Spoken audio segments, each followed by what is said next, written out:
Hello dear friends, welcome back to my channel Femino care. आज के इस long video में हम बात करने वाले हैं एक बहुत ही इंपॉर्टेंट टॉपिक पर जिसका नाम है bleeding in pregnancy. Bleeding in pregnancy एक बहुत ही कॉमन प्रॉब्लम होती है, but her bleeding in pregnancy miscarriage नहीं होती है and most of the cases में ये हेल्दी प्रेगनेंसी तक कंटिन्यूड रहती है। आज के इस वीडियो में हम जानेंगे कि ब्लीडिंग इन प्रेगनेंसी की अर्ली प्रेगनेंसी में क्या क्या कॉजेज़ हो सकते हैं, मिड प्रेगनेंसी में क्या क्या कॉजेज़ हो सकते हैं, लेट प्रेगनेंसी में क्या क्या कॉजेज़ होते हैं एंड हमें कब हॉस्पिटल की तरफ भागना चाहिए एंड इसके रेड फ्लैग साइंस क्या क्या होते हैं and how to diagnose and manage the causes of bleeding in pregnancy. तो वीडियो को एंड तक ज़रूर देखें क्योंकि ब्लीडिंग इन प्रेगनेंसी कई बार डेंजरस कंडीशन में भी कन्वर्ट हो सकती है। तो चलिए जानते हैं सबसे पहले कि जो अर्ली प्रेगनेंसी होती है उसमें क्या क्या कॉजेज हो सकते हैं। सो नंबर 1 कॉज होता है इम्प्लांटेशन ब्लीडिंग। नंबर 2 कॉज हो सकता है आपका कि आपको जो एक अबनॉर्मल कंडीशन होती है एक्टोपिक प्रेगनेंसी उसकी वजह से हो। नंबर 3 कॉज हो सकता है मोलार प्रेगनेंसी। नंबर 4 हो सकता है मिसकैरेज और थ्रेटेंड अबॉर्शन। तो ये सारे कॉजेज़ की वजह से आपको ब्लीडिंग स्टार्ट हो सकती है। तो सबसे पहले नंबर 1 कॉज के बारे में जानते हैं, इम्प्लांटेशन ब्लीडिंग। इम्प्लांटेशन ब्लीडिंग में क्या होता है, जो आपका कंसीव्ड एग होता है, जो फर्टिलाइज्ड एग होता है, वो यूट्राइन कैविटी में इम्प्लांट होता है। तो उस दौरान आपको थोड़ा सा स्पॉटिंग या ब्लीडिंग जैसे स्टार्ट हो सकता है। तो इस कंडीशन को हम बोलते हैं इम्प्लांटेशन ब्लीडिंग। एंड ये जो ब्लीडिंग है वो 6 to 12 डेज़ के बाद में होती है, मतलब 6 to 12 डेज़ के बीच में होती है ना। आफ्टर दैट यूजली ये सबसाइड हो जाता है। इसमें क्या होता है, आपको ब्राउन रेड कलर का डिस्चार्ज मिल सकता है, यूजली पेनलेस होता है एंड कई बार फीमेल्स इस चीज़ से कंफ्यूज हो जाती है कि उनको पीरियड तो नहीं हुआ। सो ये कंडीशन सेल्फ लिमिटिंग होती है एंड नॉन डेंजरस होती है। नेक्स्ट हम बात करते हैं कौन सी ब्लीडिंग हो सकती है, मिसकैरेज और थ्रेटेंड अबॉर्शन। मिसकैरेज और थ्रेटेंड अबॉर्शन में क्या होता है, अगर मान लीजिए थ्रेटेंड अबॉर्शन स्टार्ट हुआ है तो उसमें आपको फ्रेश ब्राइट रेड कलर का ब्लड मिल सकता है, क्रैम्स एसोसिएटेड हो सकते हैं, लोअर एब्डोमेन में पेन हो सकता है। इसकी डायग्नोसिस बनाने के लिए हम यूएसजी करवाते हैं, बीटा एचसीजी लेवल देखते हैं। मोस्ट ऑफ द टाइम ये ठीक हो जाता है एंड जो हेल्दी प्रेगनेंसी है उसमें कंटिन्यूड रहता है। बट अगर प्रॉब्लम होती है तो फिर आगे हमें मैनेजमेंट की तरफ प्रोसीड करना होता है। हम पेशेंट को, प्रेग्नेंट फीमेल्स को एडवाइस करते हैं कि वो थोड़ा रेस्ट करें, साथ में ही अगर प्रोजेस्टेरोन सप्लीमेंट्स नीडेड है तो वो उसको यूज़ कर सकते हैं एंड इसके साथ में आपको प्रॉपर मॉनिटरिंग करवानी होती है, बीटा एचसीजी लेवल एंड अगर यूएसजी इंडिकेटेड है तो वो आपको करवाना होता है। नेक्स्ट हम बात करते हैं, जो नेक्स्ट कॉज होता है वो है आपका ectopic pregnancy. So early pregnancy में ब्लीडिंग का एक कॉज एक्टोपिक प्रेगनेंसी हो सकता है। एक्टोपिक प्रेगनेंसी का मतलब होता है फर्टिलाइज्ड एग का यूट्राइन कैविटी के अंदर ना जा रहकर दूसरी जगह पर इम्प्लांट होना। एंड जो इसकी मोस्ट कॉमन साइट होती है वो होती है आपकी फैलोपियन ट्यूब। तो अगर ये उसमें इम्प्लांट हो रहा है तो इसको एक्टोपिक प्रेगनेंसी बोलेंगे। इसमें जो आपको सिम्टम्स आते हैं, सिम्टम्स में आपको लोअर एब्डोमेन में पेन होगा, वन साइडेड हो सकता है, टेंडरनेस फील हो सकती है, मतलब कि पेन ज़्यादा हो सकता है, स्पॉटिंग पीबी हो सकती है, ब्लड जैसा थोड़ा थोड़ा स्पॉट आ सकता है एंड आपको डिजीनेस हो सकती है, आपको चक्कर आ सकते हैं, शॉक जैसे कंडीशन, मतलब आपको लगेगा कि आपका बीपी कम हो रहा है। ये सारे कॉजेज़ हो सकते हैं एंड ये एक ड्रेडफुल इमरजेंसी कंडीशन में भी कन्वर्ट हो सकती है अगर ये टाइमली ट्रीट ना की जाए, क्योंकि अगर ये रप्चर होगा तो हीमोपेरिटोनियम हो जाएगा और उससे ये लैंड अप हो जाता है एक इमरजेंसी सिनेरियो में। इसका जो मैनेजमेंट और डायग्नोसिस होता है वो हम बनाते हैं transvaginal sonography and beta HCG level से। So beta HCG level and transvaginal sonography से डायग्नोसिस बनाते हैं एंड देन हम ये चेक करते हैं कि आपकी कंडीशन, आपके वाइटल्स कैसे हैं, एक्टोपिक का साइज़ कितना है। उसके बेसिस पे हम ये डिसाइड करते हैं कि आपको मेडिकल मैनेजमेंट दिया जा सकता है या फिर हमको सर्जरी की नीड है। तो सर्जरी में लैप्रोस्कोपी या फिर लेप्रोटमी की जाती है depending on the condition and expertise. Next जो कॉज होता है अर्ली प्रेगनेंसी में ब्लीडिंग का वो हो सकता है आपका मोलार प्रेगनेंसी। मोलार प्रेगनेंसी क्या होता है, इसमें जो नॉर्मल टिश्यू होता है, फीटल टिश्यू, वो ग्रो ना करके अबनॉर्मल ट्रोफोब्लास्टिक टिश्यू ग्रो करने लग जाता है एंड इस कंडीशन में यूजली अंगूर के गुच्छे टाइप का ब्लीडिंग जैसे हो सकता है, कई बार ज़्यादा ब्लीडिंग भी हो सकती है पेशेंट को, पेन भी एसोसिएटेड हो सकता है ऑन एंड ऑफ, एंड इसमें जो यूट्रस का साइज़ है वो डिपेंडिंग ऑन द टाइप के पार्शियल टाइप का मोलार है या फिर कंप्लीट टाइप का है, उसके अकॉर्डिंगली या तो थोड़ा ज़्यादा मिलेगा या उस साइज़ को करस्पॉन्ड कर सकता है। इसकी जो डायग्नोसिस है वो यूएसडी से बनाई जाती है। यूएसडी में हमको स्नोस्टॉर्म अपीयरेंस मिलता है, ये एक कैरेक्टरिस्टिक फीचर होता है इसका। एंड इसका जो मैनेजमेंट है वो सक्शन एंड इवैक्यूएशन होता है। इसमें हम पेशेंट को एडवाइस करते हैं कि सक्शन इवैक्यूएशन के बाद आपको सीरियल बीटा एचसीजी मॉनिटरिंग करवानी है, ताकि हमको पता रहे कि ये कोई इमरजेंसी या कोई सीरियस कॉम्प्लिकेशंस में तो नहीं लैंड अप हो रहा है। तो ये सारे कॉजेज़ थे अर्ली प्रेगनेंसी में ब्लीडिंग के, इनको हमको आइडेंटिफाई करना आना चाहिए। बहुत ही छोटे छोटे सी चीज़ें होती हैं, बट अगर आप इनको मिस करते हैं तो ये इमरजेंसी एंड ड्रेडफुल कंडीशंस में भी लैंड अप हो सकते हैं। नेक्स्ट हम बात करते हैं causes of bleeding in pregnancy in mid trimester. So mid trimester में यूजली सेकेंड ट्राइमेस्टर ब्लीडिंग को बोलते हैं, एंड मिड ट्राइमेस्टर हम ये मान के चलते हैं कि after 12 weeks up to 28 weeks of gestation. तो इस जेस्टेशन में आपके कॉजेज़ क्या क्या हो सकते हैं? तो नंबर 1 कॉज होता है प्लेसेंटा प्रीविया, नंबर 2 हो सकता है अब्रप्शो प्लेसेंटी, नंबर 3 हो सकता है आपका प्रीटर्म लेबर, एंड नंबर 4 हो सकता है सर्वाइकल कॉजेज़ या जो कुछ रिलेटेड होते हैं वो। सबसे पहली चीज़ हम आते हैं कि अब प्लेसेंटा प्रीविया पे। प्लेसेंटा प्रीविया का मतलब होता है low lying placenta. Low lying placenta usually क्या होता है, नॉर्मल कंडीशन में जो आपका प्लेसेंटा है वो अपर यूट्राइन सेगमेंट को ऑक्यूपाई करता है, बट अगर अब नॉर्मल कंडीशन है तो इसमें जो प्लेसेंटा है वो लोअर यूट्राइन सेगमेंट को ऑक्यूपाई कर लेगा। एंड इस कंडीशन में लोअर यूट्राइन सेगमेंट को ऑक्यूपाई करने की वजह से जो प्लेसेंटा है उसमें पेशेंट को पेनलेस ब्लीडिंग होना स्टार्ट हो सकती है। सो अगर पेनलेस ब्लीडिंग होना स्टार्ट होगी तो ये जो कंडीशन होती है इसमें हम देखते हैं कि इसका कौन सा टाइप है। अगर मेजर प्लेसेंटा प्रीविया होता है तो हम इलेक्टिव सिजेरियन सेक्शन प्लान करते हैं, इसमें पेनलेस ब्लीडिंग हो सकती है। एंड पेशेंट को ध्यान रखना होता है कि अगर आप सेकेंड ट्राइमेस्टर में हो और आपको ब्लीडिंग हो रही है तो आप तुरंत ही हॉस्पिटल में विजिट करें एंड अपने डॉक्टर को दिखाएं। इसकी जो डायग्नोसिस है वो यूएसडी से की जाती है, एंड इसका जो मैनेजमेंट होता है वो डिपेंड करता है कि आपका कंडीशन कैसे है, वाइटल्स कैसे हैं, आपका जो प्लेसेंटा है वो कौन सा है, मेजर है या माइनर है, तो उसके बेसिस पे we decide the mode of delivery. Next cause है अब्रप्शो प्लेसेंटी।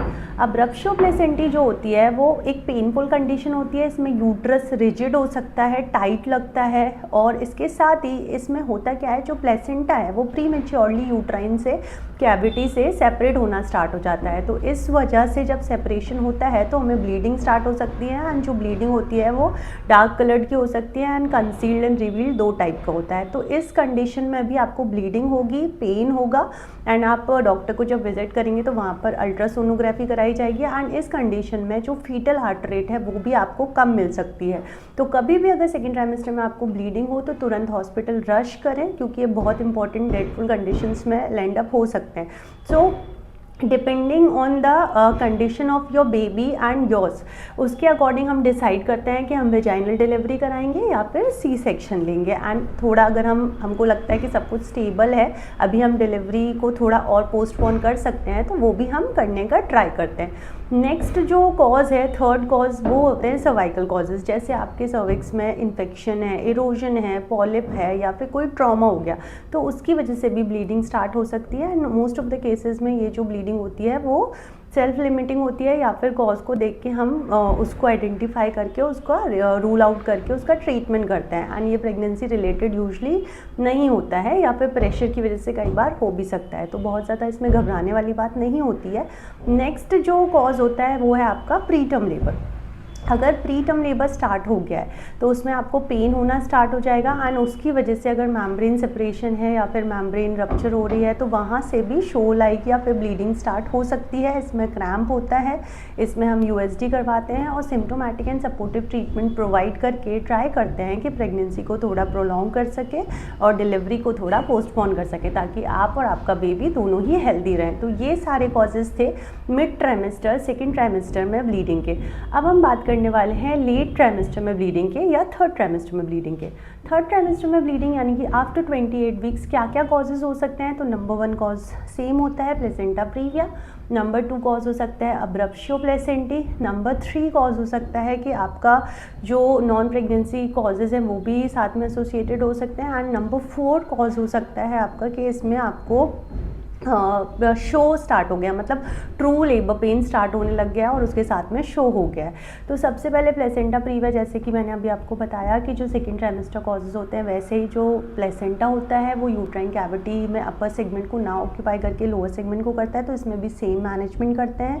अगर मेजर है तो आपका इलेक्टिव LSCS किया जाता है, depending on your condition and your baby, उसके अकॉर्डिंगली हम डिसाइड करते हैं। सेकेंड जो हमने बताया अब्रप्शियो प्लेसेंटी, इसमें प्रीमेच्योर सेपरेशन हो जाता है प्लेसेंटा का, उसको भी हम डिसाइड करते हैं अकॉर्डिंगली। एंड थर्ड कंडीशन थी आपकी जो शो होता है। तो इसमें क्या होता है कि अगर ट्रू लेबर पेन स्टार्ट हो जाते हैं तो उसमें जो ब्लड मिक्स्ड डिस्चार्ज होता है वो होना स्टार्ट हो जाता है। तो ये तो नॉर्मल कंडीशन होती है, इसमें घबराने वाली बात नहीं होती है। एंड आपको ये सोचना चाहिए कि आपका अब डिलीवरी का टाइम स्टार्ट होने वाला है एंड ऑलमोस्ट हो चुका है, तो हमें हॉस्पिटल जाके विजिट करना चाहिए। तो ये सारे जो कॉजेज़ थे, ये सारे प्रेगनेंसी रिलेटेड कॉजेज़ थे फर्स्ट ट्राइमेस्टर में ब्लीडिंग के, सेकेंड ट्राइमेस्टर में ब्लीडिंग के, थर्ड ट्राइमेस्टर में ब्लीडिंग के। एंड इसके अलावा कुछ नॉन प्रेगनेंसी कॉजेज़ हो सकते हैं जिनकी वजह से प्रेगनेंसी में ब्लीडिंग हो सकती है, लाइक पॉलिप है, आपको ट्रॉमा हो गया, कोई सर्वाइकल इरोजन या इन्फेक्शन है, उसके अलावा कोई कोएगुलेशन डिसऑर्डर है, यूरिनरी ट्रैक्ट इन्फेक्शन है, या फिर हेमरोइड्स है। तो ये सारे जो कॉजेज़ होते हैं उनकी वजह से भी ब्लीडिंग होती है। But most of the time patients जो हैं, फीमेल्स जो हैं, वो प्रेग्नेंट रहती हैं, तो उनका ध्यान जाता है कि ये प्रेगनेंसी रिलेटेड कॉजेज़ रहते हैं। But at that time also you don't have to ignore the bleeding in pregnancy and आपको तुरंत अपने डॉक्टर को विजिट करना है, ताकि वहाँ पे जो causes of bleeding in pregnancy है या जो आपका कॉज है ब्लीडिंग का, उसको हम रूल आउट करें, उसका टाइमली ट्रीटमेंट कर सकें और आपको और आपके बेबी दोनों को हेल्दी रख सकें। सो ये सारे कॉजेज़ थे ब्लीडिंग इन प्रेगनेंसी के ट्राइमेस्टर वाइज। बट दो इंपॉर्टेंट जो कॉजेज़ थे ब्लीडिंग इन प्रेगनेंसी के in third trimester I skip, तो वो हम पहले जान लेते हैं। तो पहला कॉज था because of uterine rupture and second cause होता है वासा प्रीविया। तो जो यूट्राइन रप्चर होता है, अगर आपका पहले से सिजेरियन हो चुका है तो वो लोग ज़्यादा प्रोन होते हैं for uterine rupture and usually third trimester में होता है जब बेबी एक्सपैंड करता है। एंड इसमें आपको स्टार्टिंग में पेन होता है, देन आपका जो यूट्रस का पेन है, कॉन्ट्रैक्शन है, वो गिव वे हो जाता है। इसमें आपको हीमोपेरिटोनियम या ब्लीडिंग हो सकती है, साथ में आपको आप शॉक में जा सकते हैं, फेंटिंग अटैक हो सकता है, बेबी के हार्ट रेट कम हो सकते हैं। तो ये एक इमरजेंसी कंडीशन होती है। अगर आपको इनमें से कुछ भी फील होता है, फेंटिंग, डिजीनेस, तो आप तुरंत अपने डॉक्टर को विजिट करें। नेक्स्ट इंपॉर्टेंट कंडीशन होती है वासा प्रीविया। वासा प्रीविया क्या होता है, इसमें जो बेबी के ब्लड वेसल्स होते हैं वो यूजुअली सर्विक्स के ऊपर रन करते हैं। यूजली इसमें ब्लीडिंग होना स्टार्ट होती है बट आफ्टर मेम्ब्रेन रप्चर। इसमें बेबी के हार्ट रेट कम हो सकते हैं, सो हमें तुरंत ही इमरजेंसी सेक्शन लेना पड़ता है to give you healthy baby and other causes को रूल आउट करके फिर हम ये डिसाइड करते हैं कि what would be the mode of delivery. So ये सारे बहुत ही इंपॉर्टेंट कॉजेज़ होते हैं। नाउ अब हम जानते हैं कि when you have to rush to hospital immediately. सबसे पहली चीज़, अगर आपको हैवी ब्लीडिंग है, नंबर 2 आपको सीवियर अब्डोमिनल पेन है, नंबर 3 आपको ब्लीडिंग क्लॉट्स के साथ में हो रही है, नंबर 4 आपका यूट्रस बहुत टाइट लग रहा है एंड साथ में ब्लीडिंग हो रही है, नंबर 5 आपके बेबी के हार्ट मूवमेंट्स कम हो रहे हैं, नंबर 6 अगर आपको क्लॉट्स के साथ साथ बहुत ज़्यादा सीवियर पेन है एंड साथ ही साथ आपको डिजीनेस लग रहा है एंड फेंटिंग अटैक है। इसके अलावा अगर आपको ऐसा लग रहा है कि आपको कोई ट्रॉमा हुआ है, देन ब्लीडिंग स्टार्ट हुई, एंड देन नेक्स्ट है इम्पॉर्टेंट चीज़ कि अगर आपका जो लीकिंग स्टार्ट हो गया एंड लीकिंग के साथ में ब्लीडिंग एसोसिएटेड है, सो इन सारे कंडीशंस में आपको बिल्कुल भी वेट नहीं करना है। आपको इमीडिएटली अपने फैमिली मेम्बर्स को इन्फॉर्म करना है एंड अपने फैमिली मेम्बर के साथ you have to rush to hospital. वहाँ पे आपको डॉक्टर के पास जाना है, आपको घबराना नहीं है, you have to calm and cool to save you and your baby. Then अब हम बात करते हैं कि how do doctors diagnose bleeding in pregnancy. So as usual doctors सबसे पहले आपकी हिस्ट्री लेते हैं, दैन क्लिनिकल एग्जामिनेशन करते हैं, इफ़ इट इज़ इंडिकेटेड सो वो पर्सपेक्युलम एग्जामिनेशन करेंगे, दैन कुछ बेसिक से ब्लड इन्वेस्टिगेशंस करवाएंगे like complete blood count, blood group, coagulation factor, ताकि हम अदर कॉजेज़ को भी साथ साथ रूल आउट कर सकें। एंड इसके अलावा हम हीमोग्लोबिन देखेंगे, साथ में हम सोनोग्राफी करवाएंगे, अगर ट्रांस एब्डोमिनल या फिर ट्रांस वेजाइनल सोनोग्राफी, जो भी ट्राइमेस्टर वाइज नीडेड होता है।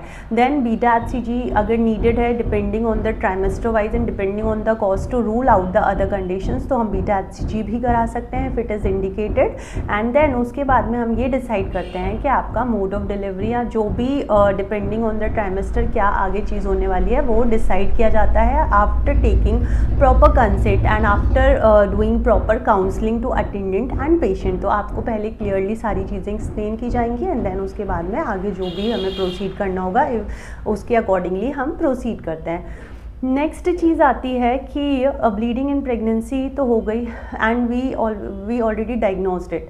सो अब इसमें हमको आगे क्या करना है, हम इसको ब्लीडिंग इन प्रेगनेंसी को कैसे प्रिवेंट कर सकते हैं ड्यूरिंग प्रेगनेंसी वाले फेज़ में। सबसे पहली चीज़, अगर आपको कोई बैड हैबिट्स हैं, लाइक अगर आप स्मोकिंग करते हैं, अल्कोहल यूज़ करते हैं, बहुत ज़्यादा कैफ़ीन लेते हैं, तो उसको कम करना है। स्मोकिंग एंड अल्कोहल को टोटली बंद करना है एंड कोई भी जो बैड हैबिट है उसको आपको अवॉइड करना है। देन उसके बाद अगर कोई आपको इन्फेक्शन है तो उस इन्फेक्शन को आपको अर्ली ट्रीटमेंट लेना है ताकि उसके वजह से आगे कोई ब्लीडिंग ना स्टार्ट हो सके।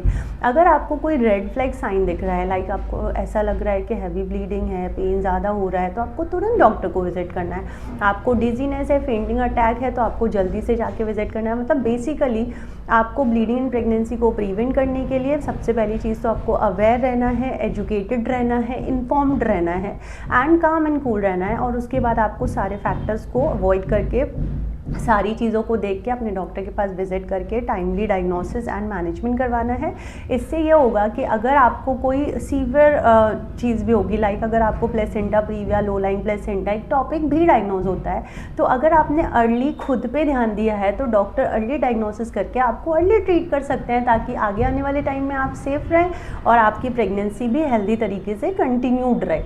सो डियर फ्रेंड्स, प्रेगनेंसी इन ब्लीडिंग बहुत इंपॉर्टेंट टॉपिक होता है and most of the time pregnancy in bleeding जो होती है उससे हमें डर लगता है, बट इससे डरने की ज़रूरत नहीं है। You have to be informed. आपको अगर कॉजेज़ पता होंगे, थोड़ा बहुत आइडिया होगा, तो आप डॉक्टर के पास इमीडिएटली विजिट कर सकते हैं। वहाँ डॉक्टर आपको एडवाइस करके डायग्नोसिस बना के सारी चीज़ें क्लियर कर सकते हैं। सो बी इन्फॉर्म्ड एंड ऐसे ही अगर आपको ये वीडियो हेल्पफुल लगा हो तो अपने फैमिली एंड फ्रेंड्स के साथ ज़रूर शेयर करें एंड ऐसे ही प्रेगनेंसी रिलेटेड वीडियोज़ के लिए, गायनी रिलेटेड टॉपिक्स के लिए please share, subscribe and follow Femino care. मेरा इंस्टा पे चैनल भी है। Thank you for watching, stay safe and bye bye, take care.